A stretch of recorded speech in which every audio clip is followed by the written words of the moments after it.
Makanya semua ibadah itu dibagi. Haji wajib, umrah sunnah, zakat wajib, sedekah sunnah, puasa wajib, ada puasa sunnah, kemudian sholat wajib, ada sholat sunnah, syahadat wajib, ada sholat sunnah. Kenapa ada sunnah, ada wajib? Karena satu-satunya Nabi yang punya jalur syafaat cuma Nabi Muhammad.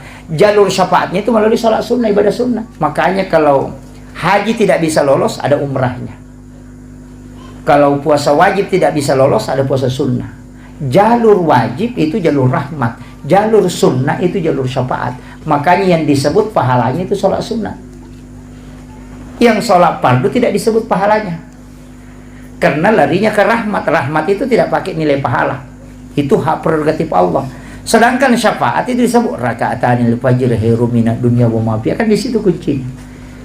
Ini yang penting saya sampaikan. Makanya jangan anggap sepele ibadah sunnah, sunnah aja tidak usah, tidak. Itu jalur syafaat. Kalau kau tidak bisa dapat jalur rahmat, masuk ke jalur syafaat.